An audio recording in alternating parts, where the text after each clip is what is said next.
Welcome to rhythm of learning. ഇന്നത്തെ ക്ലാസ്സിൽ നമ്മൾ 1917 മുതൽ 47 വരെയുള്ള ഇന്ത്യൻ സ്വാതന്ത്ര്യ സമര ചരിത്രത്തിലെ പ്രധാനപ്പെട്ട ഒരു സമരമാർഗമായ നിസ്സഹകരണ പ്രസ്ഥാനം എന്ന് പറയുന്ന പ്രസ്ഥാനത്തെ കുറിച്ചാണ് പഠിക്കാനായിട്ട് പോകുന്നത്. അപ്പോൾ ഒന്നും തീരെ ആദ്യമായിട്ട് നമ്മൾ ക്ലാസ് കേൾക്കുന്ന കുട്ടികൾക്ക് എന്താണ് നിസ്സഹകരണ പ്രസ്ഥാനം എന്ന് ചോദിച്ചാൽ പൂർണ്ണമായിട്ടും സഹകരിക്കാതിരിക്കുക, അതാണ് ആദ്യം മനസ്സിലാക്കേണ്ടത്. ആരോട്? ബ്രിട്ടീഷുകാരോട്. അതാണ് നിസ്സഹകരണ പ്രസ്ഥാനം എന്ന് പറയുന്നത്. അപ്പോ ഇന്ത്യൻ സ്വാതന്ത്ര്യ സമര ചരിത്രത്തിലെ തന്നെ ഏറ്റവും പ്രധാനപ്പെട്ട സമരമാർഗമായിരുന്നു നിസ്സഹകരണ പ്രസ്ഥാനം എന്ന് നമ്മൾ മനസ്സിലാക്കണം. ഈ നിസ്സഹകരണ പ്രസ്ഥാനം ശരിക്കും തുടങ്ങിയത് 1920 കാലഘട്ടത്തിലാണ്. അത് അവസാനിക്കുന്നത് 1922 വരെ 22-ലാണ്. അപ്പൊ 1920 മുതൽ 1922 വരെ നീണ്ടു നിന്നതാണ് നിസ്സഹകരണ പ്രസ്ഥാനം. അപ്പൊ 1920 മുതൽ 22 വരെ നീണ്ടുനിന്ന ഈ നിസ്സഹകരണ പ്രസ്ഥാനത്തെ നയിച്ചത് ഗാന്ധിജിയാണെങ്കിൽ അതിന് സപ്പോർട്ട് നൽകിയ സംഘടന ഇന്ത്യൻ നാഷണൽ കോൺഗ്രസ് ആണ്. അങ്ങനെ ഗാന്ധിജി നയിച്ചു. ഗാന്ധിജി എങ്ങനെയായിരിക്കും നയിക്കുക? അദ്ദേഹത്തിന്റെ മാർഗം തന്നെ അഹിംസാ മാർഗമാണ്. അങ്ങനെ അഹിംസാ മാർഗത്തിൽ കൂടി ബ്രിട്ടീഷ് നിയമങ്ങൾക്കെതിരെ എന്താ പറയാ സമരം ചെയ്യുക എന്നതായിരുന്നു ഗാന്ധിജി ഈ നിസ്സഹകരണ പ്രസ്ഥാനം എന്നതുകൊണ്ട് ഉദ്ദേശിച്ചത്. അങ്ങനെ ഇങ്ങനെ ഒരു ആശയമായിട്ട് ഗാന്ധിജി എന്താണെന്ന് ഞാൻ നിങ്ങൾക്ക് പറഞ്ഞു മനസ്സിലാക്കി തന്നതാണ്. അപ്പൊ അങ്ങനെ ഗാന്ധിജിയുടെ മനസ്സിലൊരു ആഗ്രഹം വന്നു. അപ്പൊ ഇന്ത്യൻ നാഷണൽ കോൺഗ്രസിന്റെ കൽക്കത്തയിലെ 1920 ഒരു പ്രത്യേക സമ്മേളനത്തിൽ ഗാന്ധിജി ഈ നിസ്സഹകരണ പ്രസ്ഥാനം എന്ന പ്രമേയം അവതരിപ്പിക്കുകയാണ്.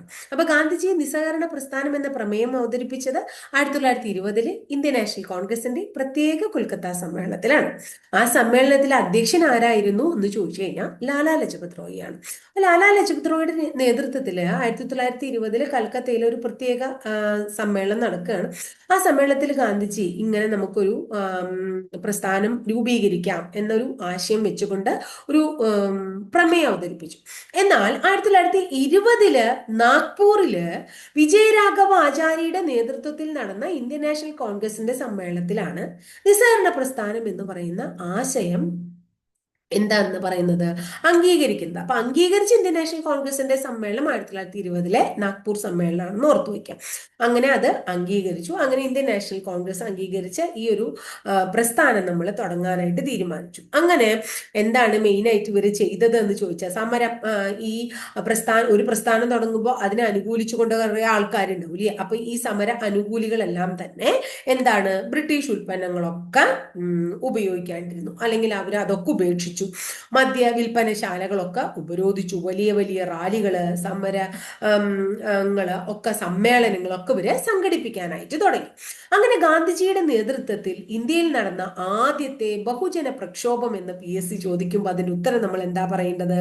നിസ്സഹകരണ പ്രസ്ഥാനം. അപ്പോ ഇന്ത്യൻ സ്വാതന്ത്ര്യ സമര ചരിത്രത്തിൽ ഗാന്ധിജിയുടെ നേതൃത്വത്തിൽ നടന്ന ഏറ്റവും വലിയ ബഹുജന പ്രക്ഷോഭം ഏത് എന്ന ചോദ്യത്തിന്റെ ഉത്തരാണ് ഏത്? നിസ്സഹകരണ പ്രസ്ഥാനം എന്ന് പറയുന്നത് കേട്ടോ. ഇങ്ങനെ ഈ ബഹുജന പ്രക്ഷോഭത്തിൽ കൂടി ഗാന്ധിജി എന്താണ് ലക്ഷ്യം വെച്ചത് എന്നും കൂടി നമ്മൾ ഓർക്കണം. ഗാന്ധിജിയുടെ ലക്ഷ്യം എന്തായിരുന്നു? സ്വരാജ് നേടുക എന്നതായിരുന്നു ലക്ഷ്യം. അപ്പൊ നിസ്സഹകരണ പ്രസ്ഥാനത്തിന്റെ പ്രധാന ലക്ഷ്യം എന്താണ്? സ്വരാജ് നേടുക എന്നതാണ് ലക്ഷ്യം. ഇനി ഇതിനു വേണ്ടിയിട്ട് ഗാന്ധിജി എന്തൊക്കെയാ മുന്നോട്ട് വെച്ച്? ഗാന്ധിജി പറഞ്ഞു, നിങ്ങൾ നികുതി അടയ്ക്കരുത്, അപ്പൊ നികുതി അടയ്ക്കാതിരിക്കുക. അതുപോലെ തന്നെ ബ്രിട്ടീഷ് ഗവൺമെന്റ് നമുക്ക് തന്നിട്ടുള്ള ബഹുമതികള്, അതുപോലെ തന്നെ കീർത്തിമുദ്രകള്, സ്ഥാനമാനങ്ങള്, അതൊക്കെ നമ്മൾ എന്ത് ചെയ്യുക? ഉപേക്ഷിക്കുക, അല്ലെങ്കിൽ അവർക്ക് തിരിച്ചു നൽകുക. അടുത്തത് വിദ്യാഭ്യാസ സ്ഥാപനങ്ങൾ, കോടതികൾ, തെരഞ്ഞെടുപ്പ്, ഔദ്യോഗിക പരിപാടികൾ, ഇതൊക്കെ തന്നെ ബഹിഷ്കരിക്കുക. അതിൽ ഏറ്റവും ഇമ്പോർട്ടന്റ് ബ്രിട്ടീഷ് ഉൽപ്പന്നങ്ങൾ ബഹിഷ്കരിക്കുക. അങ്ങനെ കുറെ നിർദ്ദേശങ്ങൾ ഗാന്ധിജി ആർക്ക് കൊടുക്കുകയാണ്? സമര അനുകൂലികൾക്ക്. അത് ഇന്ത്യയിൽ എല്ലാ ഭാഗവും ആൾക്കാരും അതിനെ അനുകൂലിച്ചു എന്ന് തന്നെയാണ് നമ്മൾ മനസ്സിലാക്കേണ്ടത്. അപ്പൊ അനുകൂലികളോട് പറയാണ് ഇങ്ങനെയുള്ള കാര്യങ്ങളൊക്കെ ചെയ്തോളൂ. അങ്ങനെ CR ദാസ്, മോത്തിലാൽ നെഹ്റു, അതുപോലെ രാജേന്ദ്ര പ്രസാദ് ഇവരൊക്കെ എന്ത് ചെയ്തു എന്നാ പറയണേ? അവരുടെ വക്കീൽ അഭ്യാസം തന്നെ നിർത്തിവെക്കുകയുണ്ടായി. നിസ്സഹകരണ പ്രസ്ഥാനവുമായിട്ട് റിലേറ്റഡ് ആയിട്ട് വക്കീൽ അഭ്യാസം നിർത്തിവെച്ചിട്ടുള്ള ദേശീയ നേതാക്കൾ ആരെല്ലാം എന്ന് ചോദിച്ചു കഴിഞ്ഞാൽ നമ്മൾ ആരുടെ പേരാ പറയണ്ടേ? CR ദാസിന്റെയും മോത്തിലാൽ നെഹ്റുവിന്റെയും രാജേന്ദ്ര പ്രസാദിന്റെ ഒക്കെ പേര് നമ്മൾ പറയണം കേട്ടോ. ഇനി ഈ നിസ്സഹകരണ പ്രസ്ഥാനവുമായിട്ട് റിലേറ്റഡ് ആയിട്ട് നമ്മൾ പറഞ്ഞു വലിയ വലിയ റാലികള്, അതുപോലെ തന്നെ പ്രകടനങ്ങള്, സമ്മേളനങ്ങളൊക്കെ സംഘടിപ്പിക്കേണ്ട. ഇതിൽ ഏറ്റവും വലിയ പ്രകടനം അല്ലെങ്കിൽ എന്താ പറയുന്നത് യോഗം ഒക്കെ അല്ലെങ്കിൽ ഹർത്താല് ഒക്കെ സംഘടിപ്പിച്ചത്, നമ്മുടെ എതിർപ്പ് പ്രകടിപ്പിച്ചുകൊണ്ട് അല്ലെങ്കിൽ നിസ്സഹകരണം പ്രകടിപ്പിച്ചുകൊണ്ട് നമ്മൾ അത് നടത്തിയത് 1921 വെയിൽസ് രാജകുമാരൻ ഇന്ത്യ സന്ദർശനത്തിന് എത്തിയപ്പോഴാണ്.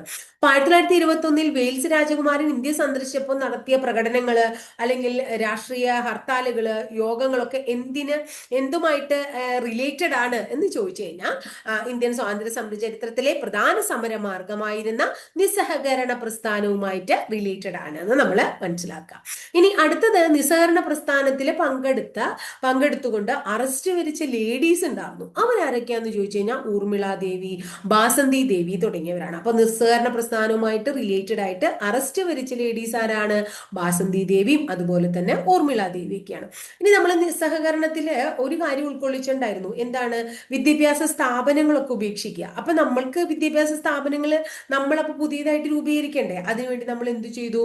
ജാമിയ മിലിയ ഇസ്ലാമിക കോളേജ്, അതുപോലെ തന്നെ കാശി വിദ്യാപീഠം, ഗുജറാത്ത് വിദ്യാപീഠം തുടങ്ങിയ സ്ഥാപനങ്ങള്, വിദ്യാഭ്യാസ സ്ഥാപനങ്ങൾ, സ്കൂളുകളൊക്കെ നമ്മൾ ആരംഭിക്കാനായിട്ട് തുടങ്ങി.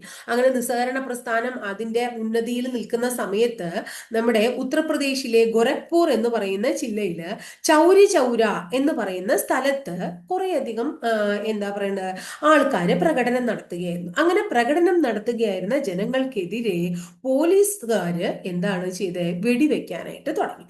അങ്ങനെ പോലീസുകാർ വെടിവെച്ചപ്പോ അവർക്കത് ഭയങ്കര വിഷമുണ്ടാക്കി. അവരെന്ത് ചെയ്തു എന്നാ പറയണത്? പോലീസ് സ്റ്റേഷൻ ആക്രമിക്കുകയും തീ കൊളുത്തുകയും 22 പോലീസുകാർ വെന്തു മരിക്കുകയും ചെയ്തു.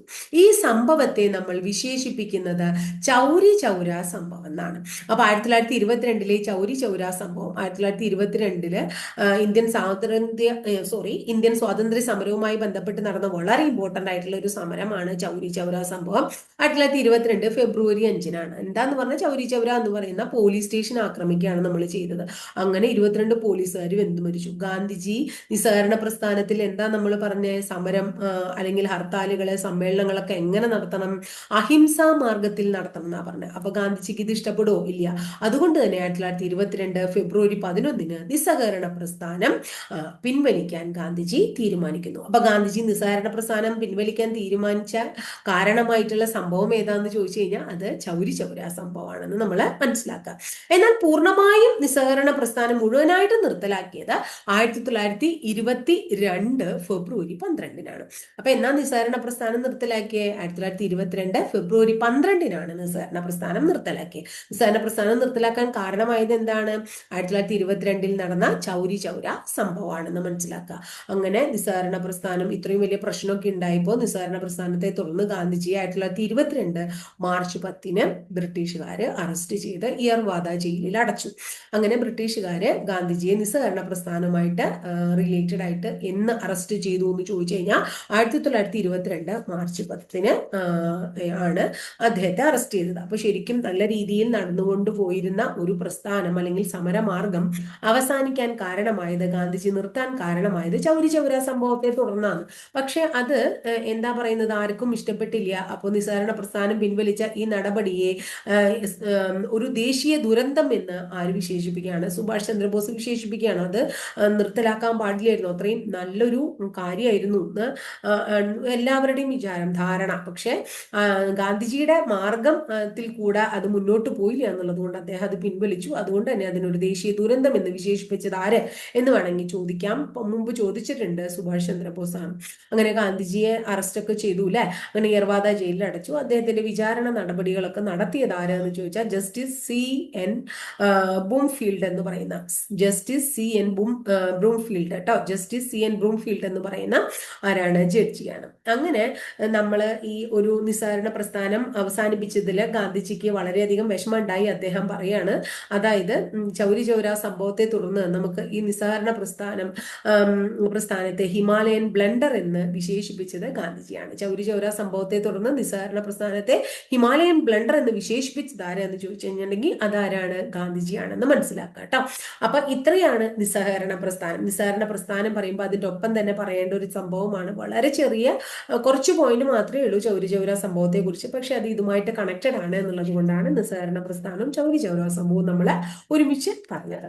അപ്പൊ ഇത്രയാണ് ഇന്നത്തെ ക്ലാസ്സിൽ പറയാനുള്ളത്. ക്ലാസ് ഒക്കെ ഇഷ്ടപ്പെട്ട് കാണുന്നു വിചാരിക്കുന്നു. ഇഷ്ടപ്പെടുകയാണെങ്കിൽ ഒന്ന് ലൈക്ക് ചെയ്യുക, അതുപോലെ തന്നെ കൂട്ടുകാരിലേക്ക് മാക്സിമം ഷെയർ ചെയ്യുക. പിന്നെ ആദ്യമായിട്ട് ചാനൽ കാണുന്നവരൊന്ന് സബ്സ്ക്രൈബ് ചെയ്യുക. അതോടൊപ്പം ബെല്ലൈക്കൺ കൂടി ഒന്ന് എനേബിൾ ചെയ്യുമ്പോൾ ഓരോ ദിവസം അപ്ലോഡ് ചെയ്യുന്ന വീഡിയോസ് കൃത്യമായിട്ട് നോട്ടിഫിക്കേഷൻ ആയിട്ട് ലഭിക്കുകയും ചെയ്യും. അപ്പൊ അടുത്ത ദിവസം നമ്മുടെ സ്വാതന്ത്ര്യ സമര ചരിത്രവുമായിട്ട് റിലേറ്റഡ് ആയിട്ടുള്ള മറ്റൊരു ടോപ്പിക്കുമായി നമുക്ക് വീണ്ടും കാണാം കേട്ടോ.